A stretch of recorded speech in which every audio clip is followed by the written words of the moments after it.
Henry Ford swiped through his tablet. Revenue, $70,000, another strong month. He let out a small smile that vanished fast. His logistics company was eliminating it again. Not that anyone in his personal life knew. Downstairs, the front door slammed. "Henry!" his wife shouted, clearly pissed. He sighed, closed the real report, and opened a fake one. Modest salary, boring numbers, from CEO to average middle manager in 2 taps. Sophia's heels hit the stairs. She stormed into his office. Even annoyed, she looked like a magazine cover. Perfect makeup, shiny hair, flawless skin. But her glare ruined the whole picture. "I called you 3 times. "Sorry, I was working," Henry said, cool and steady. "Yeah, sure," she snorted, tossing her purse onto the couch. "That little job of yours." She crossed her arms. "Veronica called. She and David just bought a place in the Hamptons." "That's great," Henry said flatly. "Not great. Success, Henry. That's what winning looks like." She waved a hand around the room. This isn't it." He said nothing. He'd watched the woman he married turn colder over the years. Slowly, a dig here, a jab there. Now it was just who she was. "We're doing fine," he said quietly. "Fine?" She laughed, bitter and loud. "David makes 3 times what you do. You really think that's fine?" Henry knew exactly how much David made. He looked it up himself. David made a quarter of Henry's income, but Henry never corrected her. "What'd you buy today?" he asked, changing the topic. Sophia perked up for half a second, then rolled her eyes. "Just a dress. For Veronica's party. Nothing fancy. Not like I can afford anything better with your paycheck." He nodded. She had no idea he controlled millions, only that small joint account she saw, just enough to keep up a middle-class act. "I need to finish this report," he said, turning to the screen. "Of course," she snapped. "God forbid you try for a promotion or something." She walked out, heels clicking hard. Henry stared at the door, then got back to work. Real work. He'd started hiding his wealth early on. At first it was a test. See if she'd love him without the money. He had his answer now. These days the lie just made it easier to see who she really was. His phone buzzed. A message from Kellen, his business partner. "Meeting with Japanese investors moved to tomorrow. Need you there. Big deal." Henry replied, "Got it." Sophia would moan about another late night. He didn't care. Her words stopped mattering a long time ago. A crash echoed from the kitchen, glass breaking, then a curse. He shut his eyes for a moment before heading down to see what she broke this time. That night they sat at the table, takeout in front of them. Sophia had refused to cook. She scrolled her phone, making little grunts of disapproval. "Veronica got a new car," she said, turning the screen toward him. "Some flashy SUV, her sister grinning next to it. Must be nice having a husband who actually provides." Henry kept eating. "Our car works just fine." "Functional," she scoffed, slamming her phone down. "That's your favorite word? Functional house, functional car, functional life." She leaned in, eyes sharp. "Is that really all you want, Henry? Just the bare minimum?" He set his fork down and stared at her, really stared. Once upon a time, they used to talk about dreams, about building something real. Now, she measured success in handbags and kitchen remodels. "What would make you happy, Sophia?" he asked, voice even. She blinked, caught off guard for half a second before scoffing. "A husband who's not a broke A failure would be a nice start." Didn't even sting. Not anymore, just more proof, more data. He nodded once. "I see. No, you really freaking don't." She shoved her plate away like it offended her. "You know what it's like having my sister look at me with pity? Having my friends whisper behind my back, asking why the hell I'm still with you? Everyone knows you're stuck, Henry. Everyone. Yeah, you're a damn joke. A man who can't even buy his wife a proper necklace, let alone a life."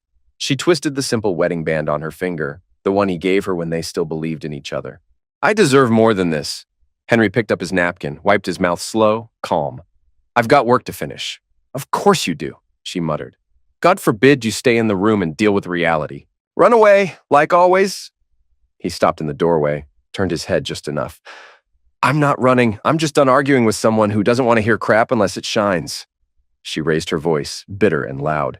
"No, you're done because you got nothing to say. No defense. You know you're a failure, and you can't spin that with one of your little speeches. Look around.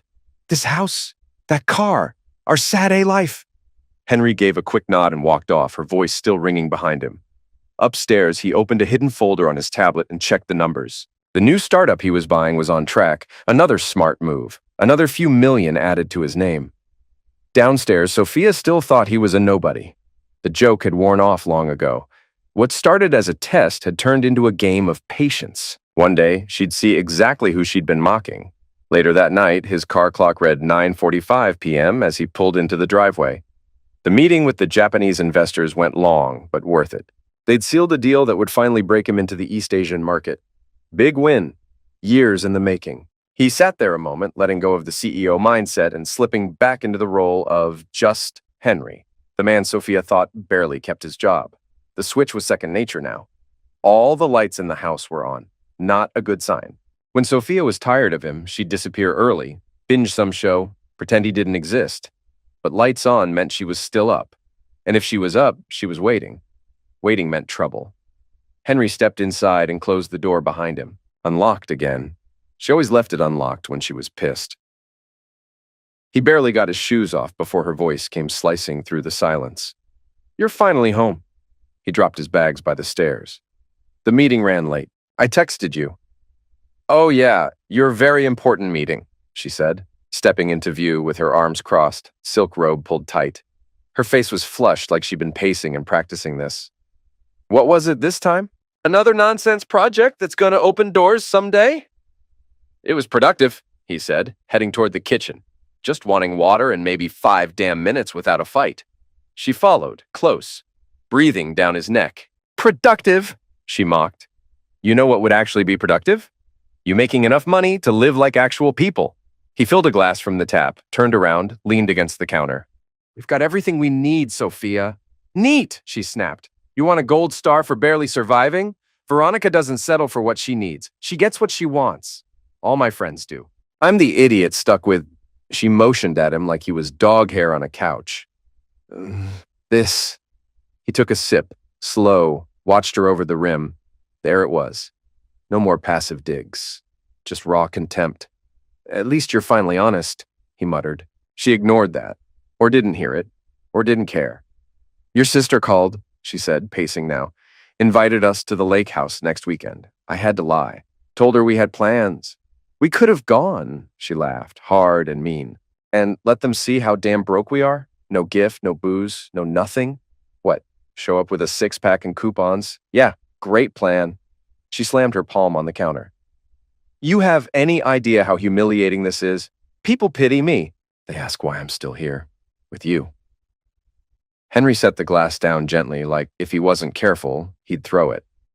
"If you're that miserable," he said, calm but sharp, "then maybe we should talk about separating." That stopped her.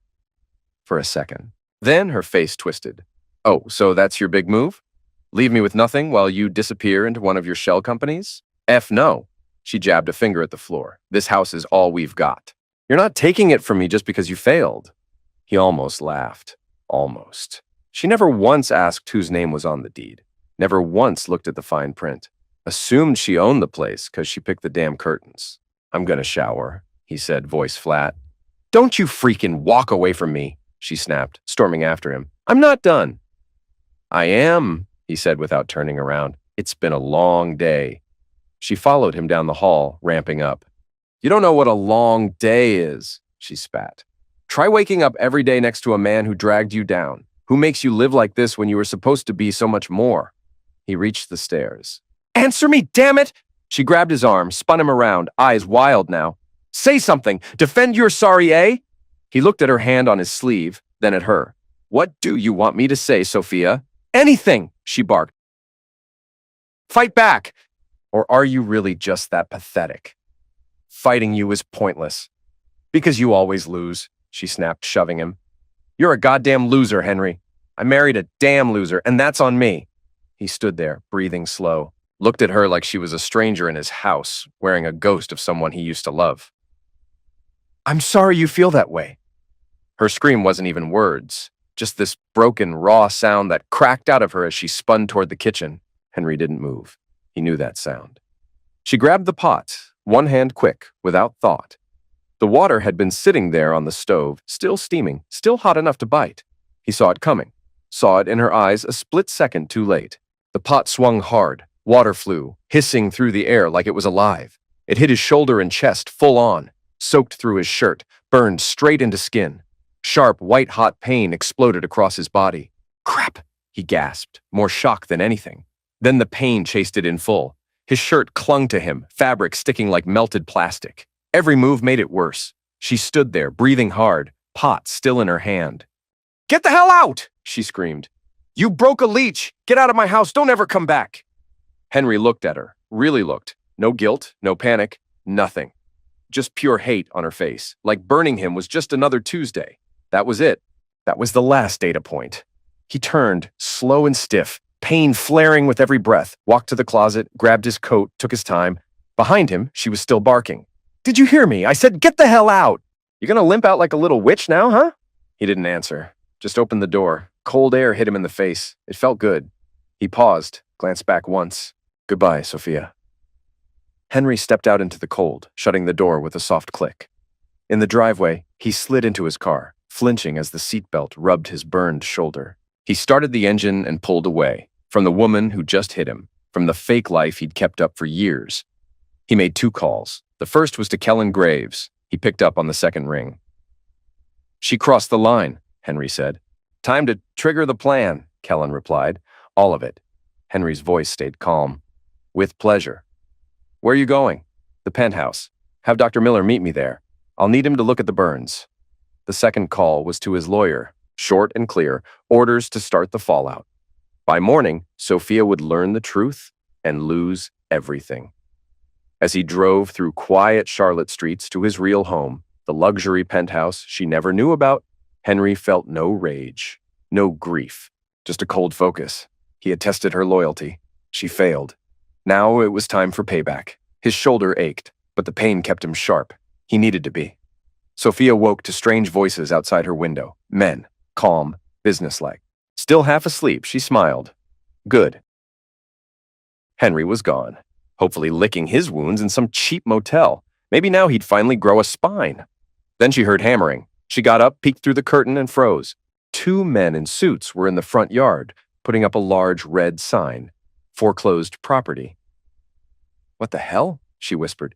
She threw on her robe and ran downstairs, yanked open the front door. "Hey, you can't put that here." "This house isn't foreclosed." One of the men looked up, gray hair, clipboard in hand. "You Mrs. Sophia Ford?" "Yes, and this is my house." He glanced at his papers. "Ma'am, this house belongs to Ridgepoint Holdings. It was reclaimed this morning. We're just here to put up the sign." "That's a mistake. We've paid everything on time." "There's no mortgage," he said. "It was never in your name or your husband's. Ridgepoint owns it outright. You were under an occupancy agreement." He handed her an envelope. "Everything you need's in there. You've got 24 hours to pack your things."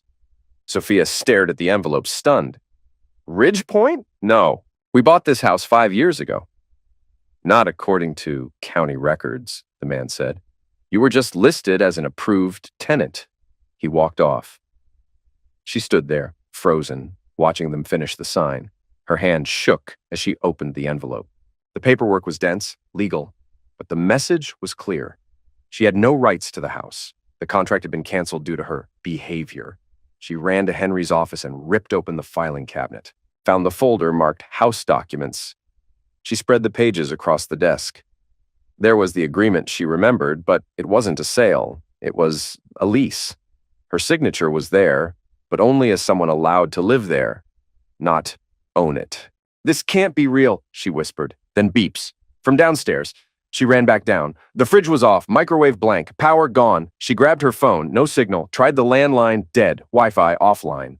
Heart pounding, she grabbed the front door handle. It wouldn't budge. The key didn't fit. "No!"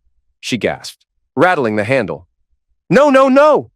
Someone had changed the lock. A knock at the back door made her jump. She raced through the house. Maybe Henry came back. Maybe this was all a joke. But through the glass stood 3 movers in uniforms. "What do you want?" she snapped. "Here for pickup," one said. "Everything owned by Ridgepoint Holdings." "Nothing here's yours." The man showed her a screen. "We've got orders. Everything except clothes and personal stuff goes." He handed her a paper. "If you try to stop us, we call the cops. You can stay and watch or not." She stood, stunned, as they moved in. They took the couch she loved, the table she bragged about, the bed she'd slept in last night. All of it. Wrapped, loaded, gone. As the movers worked, it hit her. Henry wasn't broke, no way. A broke man couldn't pull this off. The doorbell rang. She rushed to open it, praying it was someone who could fix all this. It wasn't. "Veronica," Sophia gasped. "Thank God. Something awful's happening. They're taking the house, everything." "I know," Veronica said flatly, arms crossed, sunglasses still on. "It's all over the neighborhood chat. Sophia Ford, kicked out of a house she never owned. Real drama." "You're not gonna help?" Sophia blinked. Veronica took off her shades. Her eyes were cold. "Why should I? After how you treated Henry? What are you talking about? He's a loser." Veronica laughed hard. "Jesus, you still don't get it." "Get what?" "Henry Ford, CEO, founder of Nexus Logistics, worth millions." Sophia's mouth dropped. "No, he makes like 70 grand a month." "Try 700. That's just what's on the books," Veronica said. "Turns out your loser husband owned all of this, and you treated him like trash." Movers walked past, carrying her crystal set. She didn't even look. "How do you know all this?" she whispered. "Everyone does," Veronica said. "You think we invited you to parties for you? We wanted Henry there. David respected him. You were a joke." She checked her watch. "I have lunch downtown. Don't call me. We're done." She walked off, heels clicking, and drove away in her luxury car. Sophia stood in the doorway of a life that wasn't hers anymore. She'd pushed away the man who gave her everything. Now she had nothing. Henry stood by the window in his penthouse, staring out at Charlotte's skyline. Part of it now his, thanks to his deals. The place was sleek, hardwood floors, designer furniture, big art pieces, all wired to a smart system. This was his real life. The private elevator chimed. Kellen Graves walked in. "She's out," he said. "Movers wrapped it in under 2 hours. Clean job." Henry didn't turn. "The locks?"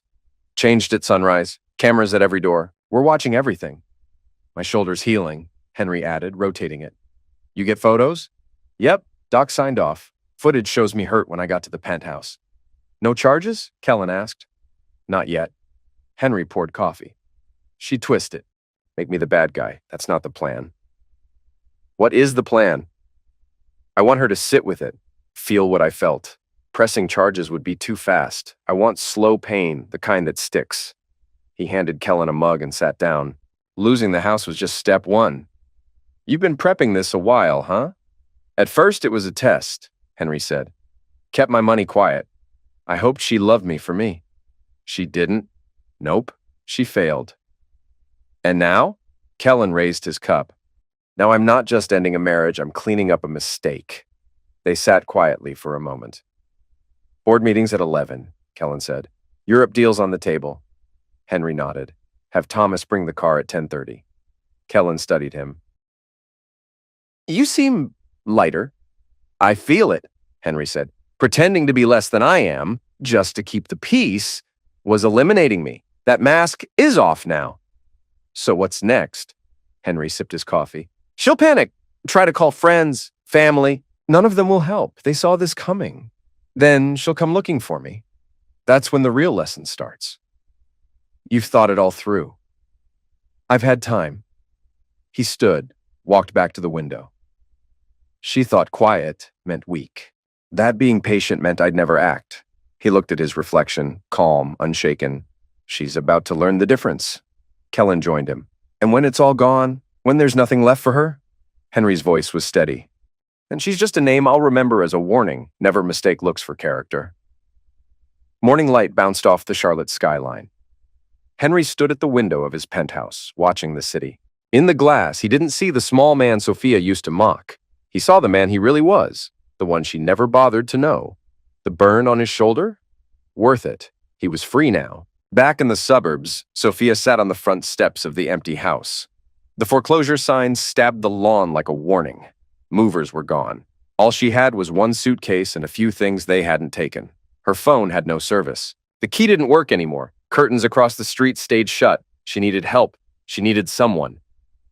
She grabbed her things and started walking, 6 blocks to Brielle's house, her best friend for years. Shopping, gossip, venting about their husbands. If anyone would open the door, it was Brielle. Each step felt heavier. Maybe Veronica had told the truth. Maybe Henry had money all along. Had she mocked a man who could have given her everything? No, it had to be some sick joke. He was just mad about last night. This would blow over. Brielle's perfect house came into view. Sophia rang the bell, setting her bag down. The door opened. Brielle's smile dropped. "Sophia," she said flat. "Didn't expect you." "Brielle, thank God. Everything's falling apart. Henry locked me out. Shut off everything. They took the house." "I know," Brielle said. She didn't move. "It's in the group chat." Everyone's talking about it. What group chat? Neighborhood chat. They're all saying Henry finally hit his limit. Limit? They think he was the sufferer? Sophia blinked. He's the one who... Who what? Brielle cut in. Paid for everything? Let you buy designer crap while he worked nonstop? Took your snide comments in front of everyone? Sophia's face went red. You don't get it. He was just a nobody, Brielle scoffed. Henry Ford is one of the richest men in Charlotte. Everyone knew that. Veronica said that too, but it can't be true. We lived in a basic house. Old car. That's what he wanted, Brielle said. He tested you. You failed. Sophia's voice cracked. Why didn't you tell me? He asked us not to. He wanted to see if you'd love him for him. You didn't? I just need a place to crash, please. Just a few days. No. Brielle didn't even blink. I've watched you tear him down for years. I said nothing because he asked me to. But I've had enough. We're friends, Sophia said, desperate. We're friends, Brielle replied. Before money mattered more than people. She started to shut the door. Try Veronica. Brielle, wait.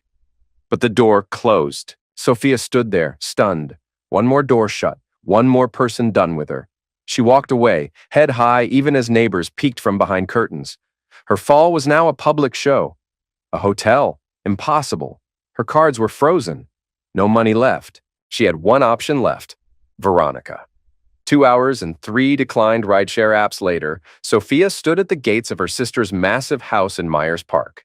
10,000 square feet of marble and crystal. The same house she used to envy. She pressed the call button. Yes, came Veronica's voice. It's me, Sophia said. Can we talk? A pause. Then the gate opened. Sophia dragged her suitcase up the long driveway. By the time she reached the door, Veronica was there, arms crossed. Well, she said. Didn't expect this day to come so soon. I need somewhere to stay, Sophia said, keeping calm. Just for now. And why would I help you? Veronica asked. After all the times you looked down on me? Acted like your life was better? I never looked down on you, Sophia muttered. Oh, please, Veronica said. Every trip I took, every nice thing I bought, you'd act like I was shallow, but it was just jealousy, wasn't it? Sophia dropped her eyes. Yeah, I was jealous. I'm sorry. Obviously, Veronica said. Now you're here, asking for help. I have nowhere else.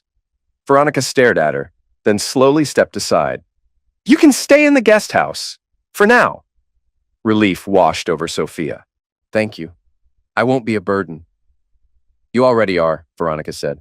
But hey, family's family, even when they're awful. Veronica led the way through her massive home.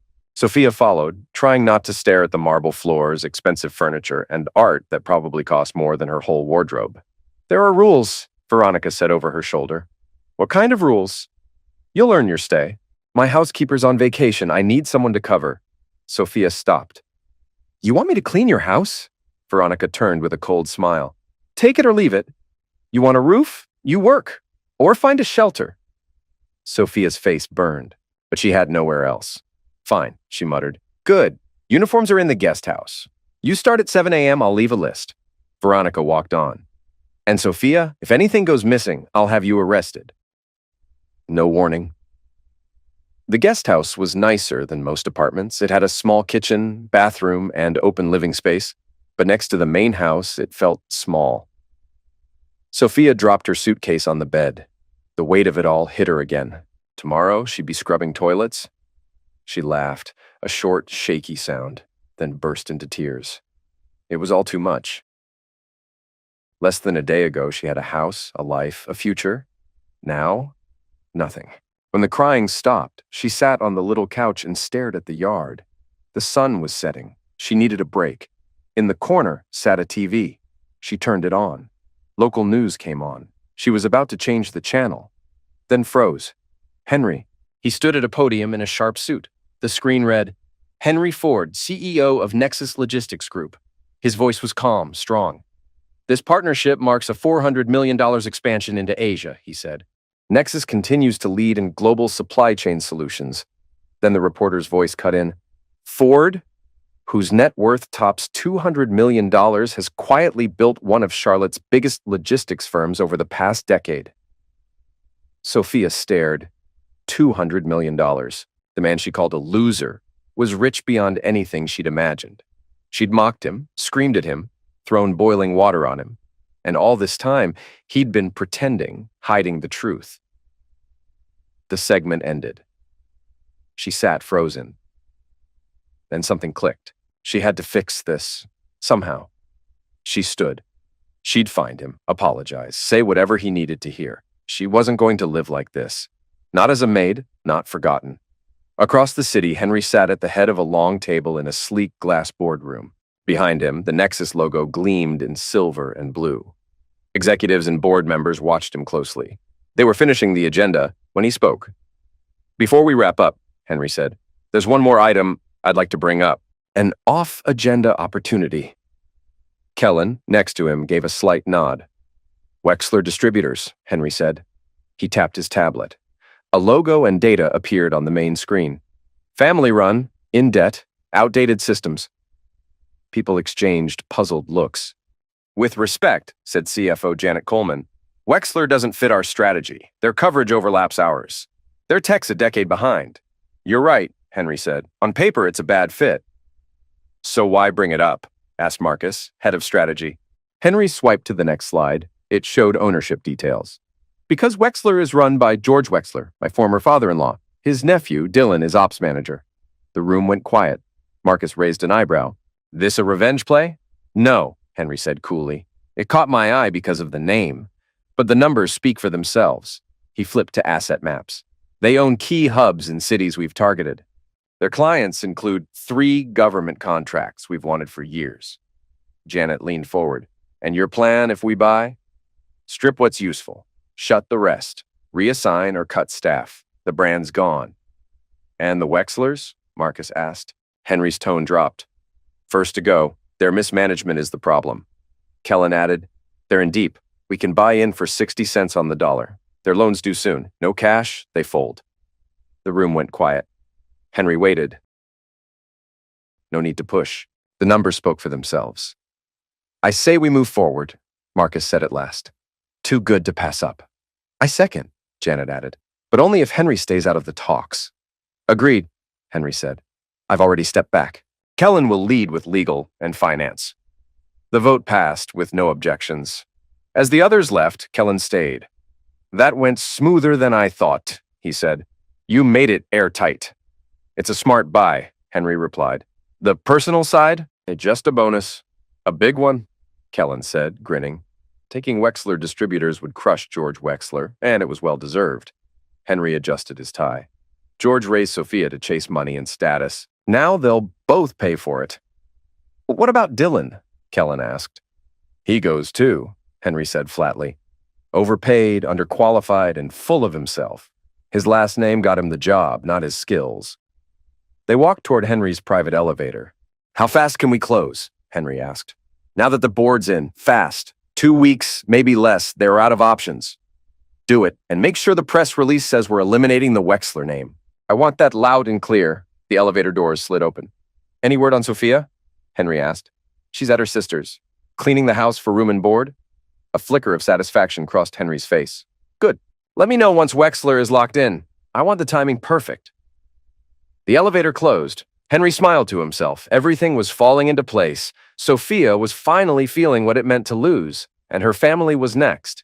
His shoulder still ached, a dull reminder of what she'd done. But this wasn't about rage anymore. It was justice.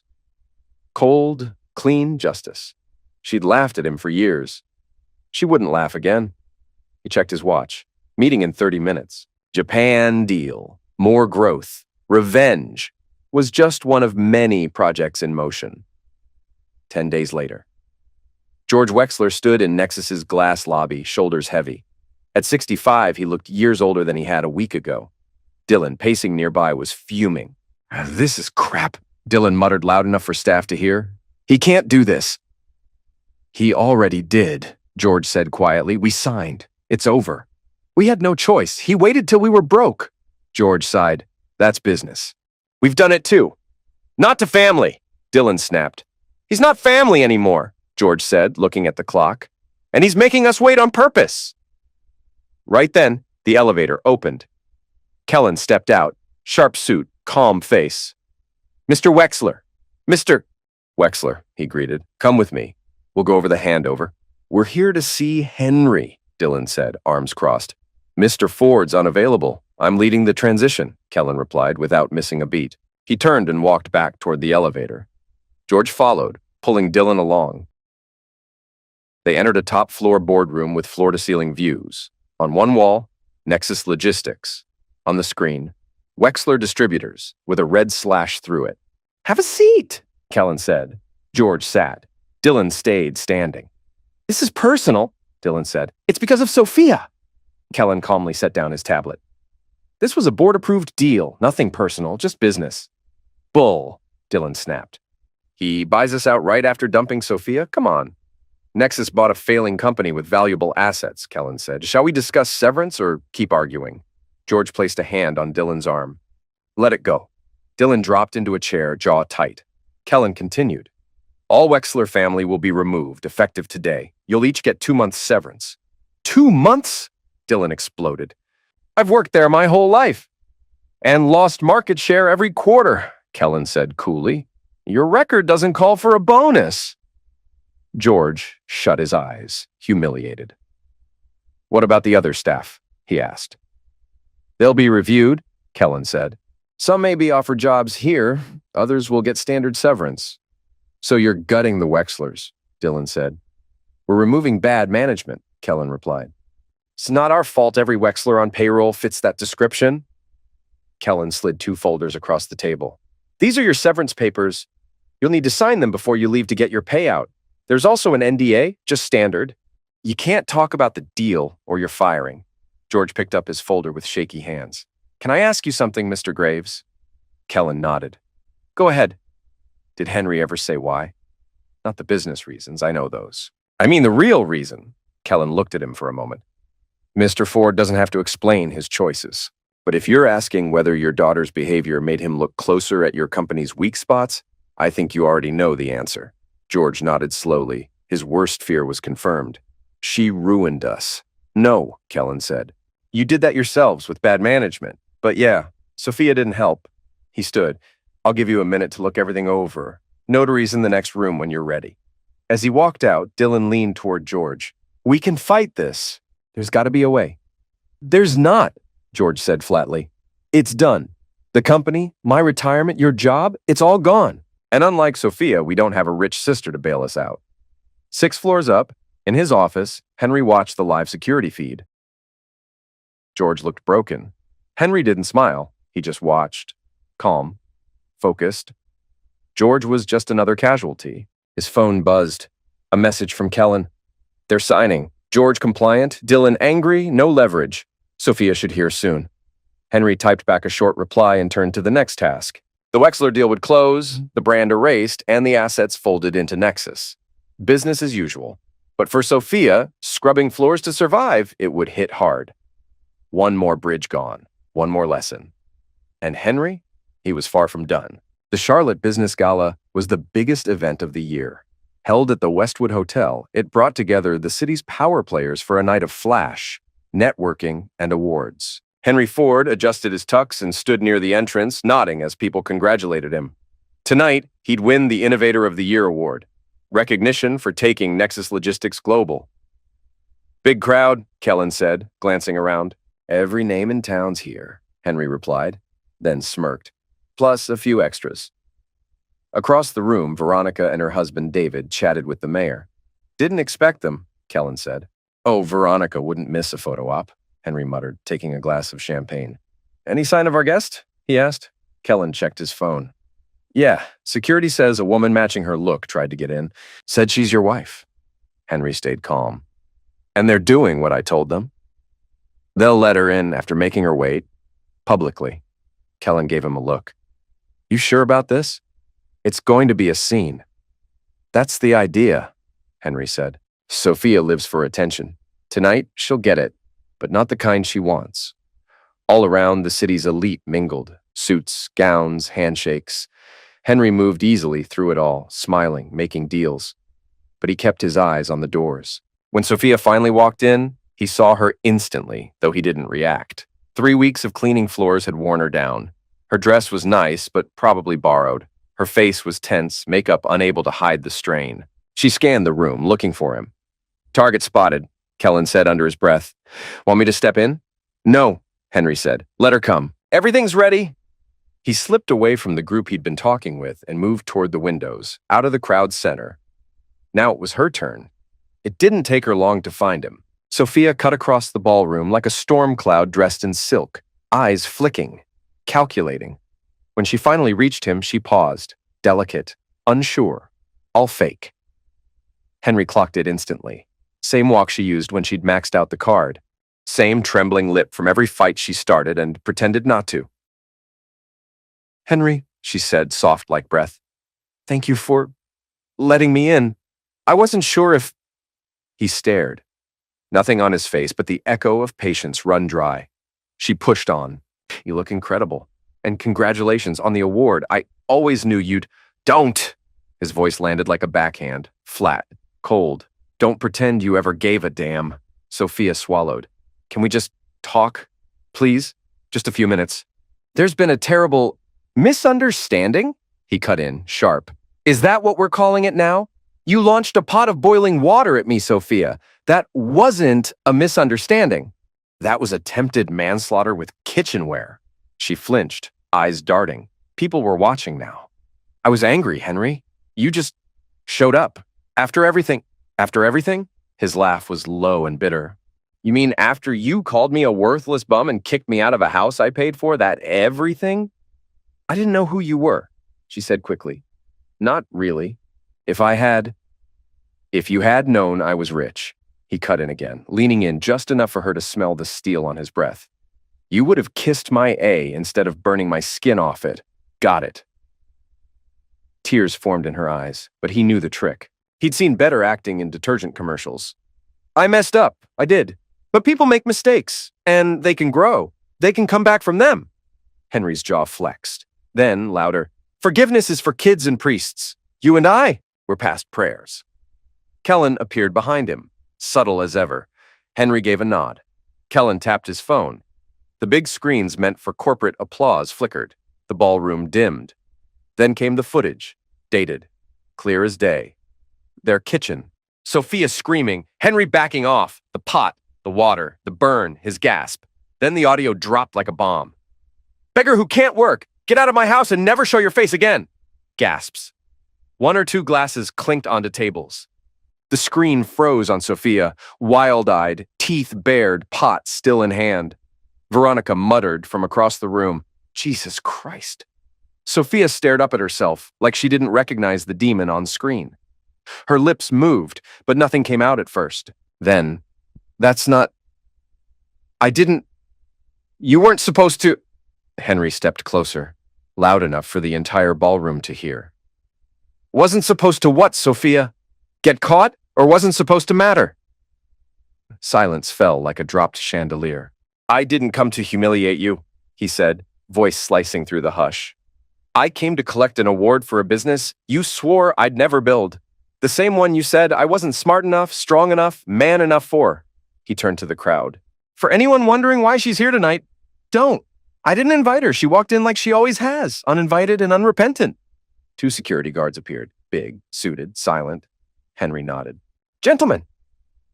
The guards moved in, professional but with no patience for protest. Sophia stepped back, eyes wide now for real. You can't do this to me, she spat. I'm your goddamn wife. Ex, Henry corrected smooth. Finalized this morning. You'll get the paperwork tomorrow. You didn't contest it because you had nothing. No prenup, no stake, no shot. One of the guards gently took her arm. She tried to jerk away. You'll regret this, she hissed. You think you've won? This isn't over. I swear to God I will ruin you. Henry leaned in, almost smiling. You already tried, and you failed. Miserably. Then he stepped back, straightened his cuffs, and said it loud. Use the service exit, Sophia. It suits you. As Sophia was let out, the ballroom buzzed with whispers. Henry gave a nod, and the screens flipped back to the regular gala program. The moment passed, but the damage stuck. Veronica and David approached slowly. Henry, Veronica began. I didn't know she planned to come. I would have stopped her. It's fine, Henry said calmly. Sophia made her choices. Now she's living with them. Veronica lowered her voice. That video? You've had it this whole time? I kept everything, Henry replied. Every insult, every moment. Tonight was just one piece of it. David cleared his throat. She's been working for us, as I'm sure you already knew. After this, well, it might be best if she found somewhere else. Henry nodded. Do what you need. She's no longer my problem. As they walked off, Kellen joined him again. Perfect timing, he said. Her name's done in this town. Henry took a sip of champagne. So is her last chance at fixing anything. The gala rolled on, but now the room was humming with the fallout. When Henry took the stage to accept his award, the crowd erupted in applause. Not just for his work, but for how he'd handled what had just happened. Nobody said it out loud, but everyone in that room respected power.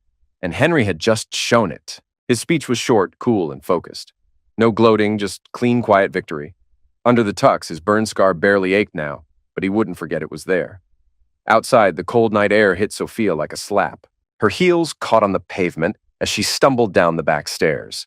Behind her, the hotel doors shut with a soft thud, cutting her off from the world she used to belong to. Security had been calm but firm, leading her through the kitchen. Staff stared. A woman in a gown getting thrown out? That was hard to miss. Her cheeks burned. Her eyes were wet. She'd been so sure this would work, that Henry wouldn't dare humiliate her in front of all those people, that she could fake regret and get him back. But he'd planned this, the video, the public takedown, the divorce announcement, done behind her back. Now she was outside, alone. No ride, no working phone, no one to call. Veronica had brought her to the event, after a lot of begging and promises. And now? Probably already pretending she didn't know her. She started walking. The heels dug into her feet. Uptown Charlotte to Myers Park was 5 miles. It'd take hours. Damn you, Henry, she muttered, wiping her face. Damn you. She'd only made it a few blocks when a black SUV pulled up beside her. The window rolled down. Veronica, get in, she said flatly. You've done enough damage tonight. Sophia paused, pride flickering, but she was cold, tired, and had no choice. Where's David? She asked as she got in. Still at the gala. I said I needed to clean up this mess. Her voice made it clear who the mess was. They drove in silence. Traffic rolled by. The tension was thick. Finally, as they turned onto Veronica's street, Sophia spoke. He set me up. He wanted to shame me. No, Veronica snapped. You did that all by yourself. Henry just stopped covering for you. That video, it wasn't how it looked. I was upset. He provoked me. Veronica let out a bitter laugh. Provoked by what? Him staying quiet while you belittled him. By him not telling you he was rich so he could see the real you. Sophia stayed silent. They pulled into the driveway. Veronica parked but didn't get out right away. Tonight was it, she said. David and I agreed. It's time you left. Sophia stared. Wait, you're kicking me out? I am, Veronica said. We have businesses to protect, a name to keep clean. We can't be tied to this mess. I'm your sister, and I gave you a roof, but enough's enough. What am I supposed to do? Sophia's voice cracked. There's $500 on the bed, Veronica said. Use it for a cheap motel. You've got till morning to pack. A motel? Sophia snapped. While you live in a mansion? Veronica turned to her, cold and sharp. You threw boiling water at your husband, a man who gave you everything and asked for nothing but respect. And since you came here, you've been nothing but dead weight. She opened her door, then added without looking back, the locks change tomorrow. Don't come back. Sophia sat stiff in the passenger seat, her brain barely keeping up with how fast her life had fallen apart. Just a few weeks ago, she was living comfortably as a suburban housewife. Now, she was crashing in her sister's guest house with no money, no plan, and no clue what the hell came next. Homeless? Maybe. Flat out broke? Almost. She finally dragged herself to the guest house, each step heavier than the last. Inside, right on the bed, sat $500 in cash and a small suitcase. Not hers. Veronica had clearly packed it for her. Just enough room for the basics. Everything else? Left behind. Message was loud and clear. Take what fits. The rest? Not your problem anymore. Sophia sat down, staring at the stack of bills. It was the most cash she'd held in years, and it wouldn't even last a week. Reality smacked her hard. No house, no husband, no job, no friends. Even her own sister had tossed her out. All because she fell for Henry's act, that he was lazy, a loser, someone she could look down on. She clung to that idea like a lifeline, blaming him for everything she hated about her life. It let her feel better than him, justified her cruelty. And now? She had jack crap. No one left to blame. She started packing with robotic movements. Most of the clothes were cheap, functional things she'd bought for cleaning around Veronica's place. A far cry from the high-end labels she used to wear. As she folded a plain white blouse, a bitter laugh slipped out.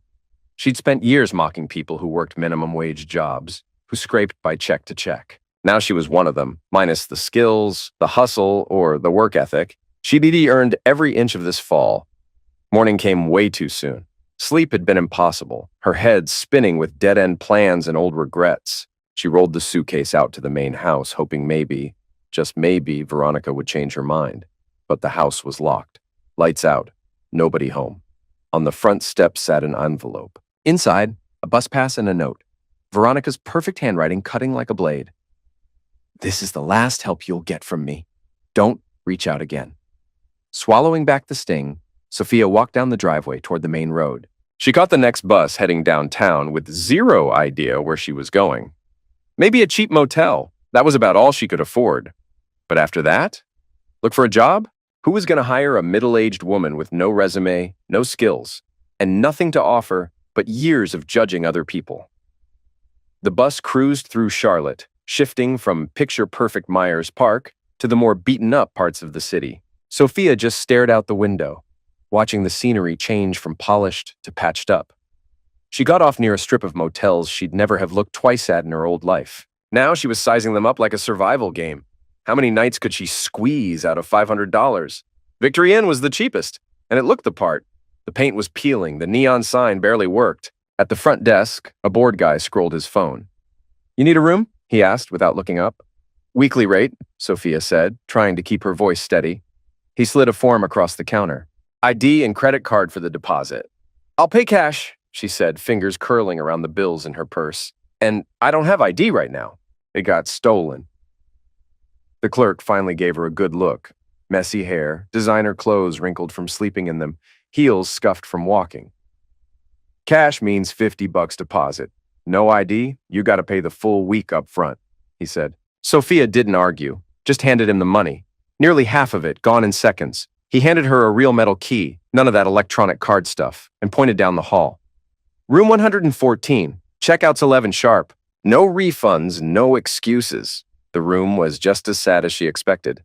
Bed sagged in the middle. Carpet was older than her. Bathroom smelled like mold and despair. But it was a roof, for now. She sat on the edge of the bed, staring at the water-stained wall, and it all hit her again. Henry hadn't just walked out. He'd taken her whole damn life apart. One piece at a time. The house, the stuff. Her social standing, her family ties, her pride, all gone. And he'd planned every move. 3 months later, Henry Ford stood on the balcony of his new estate, right in the same neighborhood where he used to live with Sophia. Except now it wasn't a house. It was a top-tier spa for the city's rich and powerful, completely remodeled, luxe as hell. The sleek black sign at the entrance read, "Ford's Revenge Spa and Wellness Retreat." Kellen walked out beside him, handing him a glass of whiskey. "Big turnout tonight," he said, glancing down at the valet line packed with expensive cars and designer shoes. Henry smirked. 3-month wait list already. The committee's being picky on purpose. Kellen grinned. "I saw Veronica and David didn't make the cut, neither did the Wexlers or anyone who felt bad for Sophia." Henry shrugged. "This isn't just a business. It's personal." "Well, it's profitable too," Kellen added. "Property value tripled since the makeover." Henry took a sip, his eyes scanning the crowd. "Good. Let me see what I built without her." Henry barely heard Kellen. His gaze was fixed on the sidewalk below, locked onto a woman pushing a busted-up shopping cart packed with random junk. Blankets, plastic bags, a broken umbrella. Even from the top-floor balcony, he knew exactly who it was. Sophia. She looked nothing like the woman he'd once married. The high-end clothes? Gone. Now she was wrapped in layers of worn-out thrift store rags. Her hair, once styled like she lived at the salon, hung flat and greasy. She walked slow, like her body had given up before her mind had. She stopped at the edge of the property, staring up at the place that used to be their home, now remodeled and rebranded into Ford's Revenge Spa. Fitting. Henry watched, deadpan, as she lingered there with a paper cup in her hand, asking for spare change from anyone who came close. Most people ignored her. Some crossed the street to avoid her entirely. The same woman who used to scoff at those people was now right there with them, broke, alone, begging on the sidewalk of the city she once thought she'd own. "She's back," Kellen said, following his line of sight. "That's the third time this week. Yeah, I know. She's hoping you'll see her, maybe feel bad." Henry took a sip of whiskey, rolled it on his tongue, then swallowed. "She's wasting her time," Kellen raised an eyebrow. "The staff's asking if they should call the cops, loitering and all that." Henry watched her for a few more seconds as she tried again, approaching a man who immediately picked up the pace. "No? Leave her," he said, voice calm. "Let her look. Let her stand there and watch everything she could have had. Let her sit in it." Kellen nodded. He wasn't surprised. "So," he said, shifting gears, "Europe's ahead of projections. Asia's booming. Nexus is eliminating it. Everything's green. Lights."